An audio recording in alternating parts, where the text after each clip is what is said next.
Hi there, I'm Zoot Java. Today I'd like to talk about a bit of an observation about politics as we have them in many countries.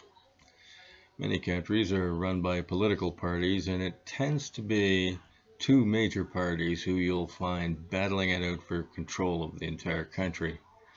It is this party system that I find to be the problem with a lot of what we have going on around the world.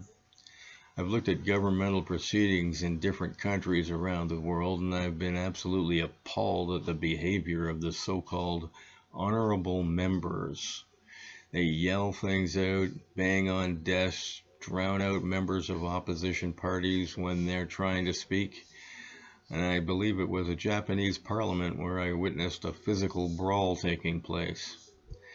I spoke with a person who had been a member of one particular party on a low level at one time, and he was told not to run in the area because they wanted someone else. Also, quite often you'll see these people working their way up the proverbial political ladder, so to speak.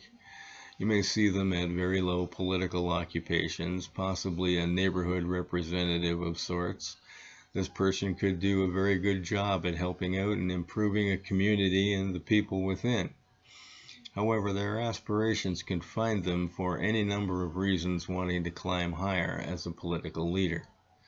If they already hadn't, they find themselves having to, or for the want of a better term, having to pick a lane. In other words, dedicate themselves to a particular political party.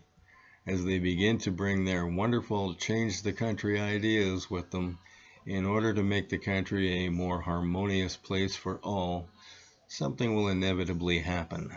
They wind up receiving a little chat from those higher up in the party. Basically, it goes something like this.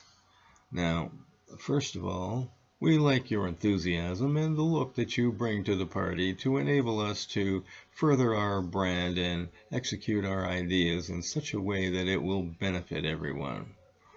However, you'll have to put all these ideas on the back burner for a while because, as you can see, we have some rather pressing issues that we're trying to get past at the moment.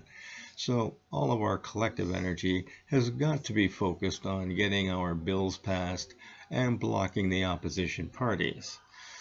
If we can get the power to control the government, then we can spend our time expanding the number of bills, such as some of yours, and that will in turn benefit everyone in the country.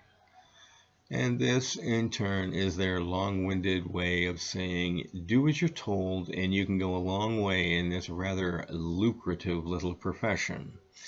So at this point, they are basically told to do very little except spend their time in government meetings hurling insults at the opposing party and any ideas that they may put forth, even if the ideas are beneficial to the public.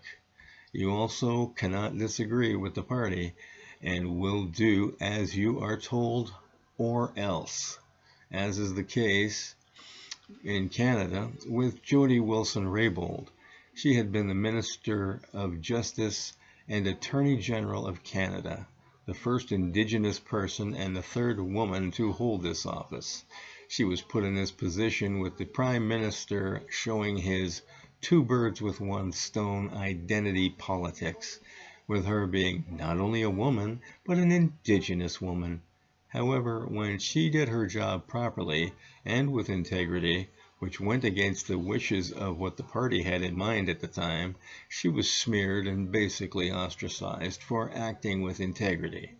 Therein lies part of the problem. Without this pressure coming from the party, she would have been able to do her job the way that she not only wanted to do it, but was doing it.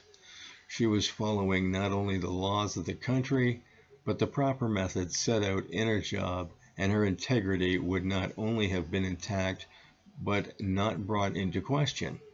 I was told that having the party system was a good thing in order to make sure that the bills, etc., that they wanted would be passed and be able to go through without much opposition. I find this to be troublesome as What if, being a member of a certain party, an individual disagrees with the bill being proposed for any number of reasons?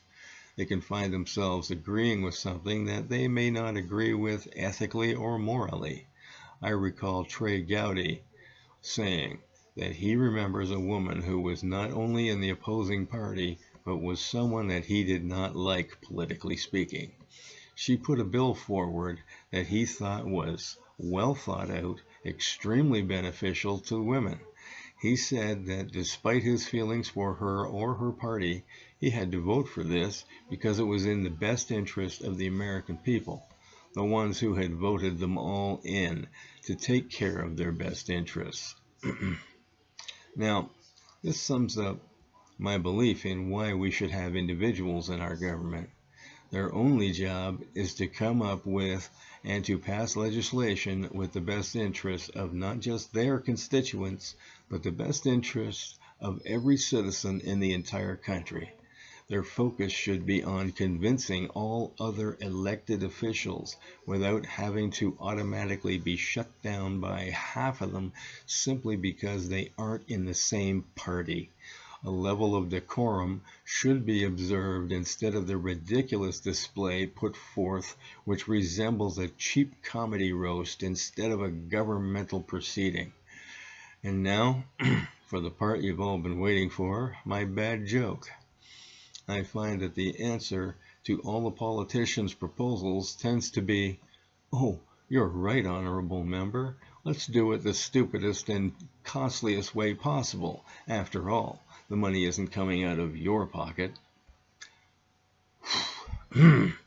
Anyway, don't forget to like and subscribe and hit the bell for notifications of more of my words of wisdom, because it really helps me out.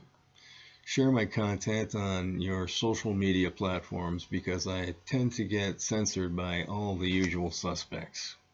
Well, until later, have a Java on Zoot.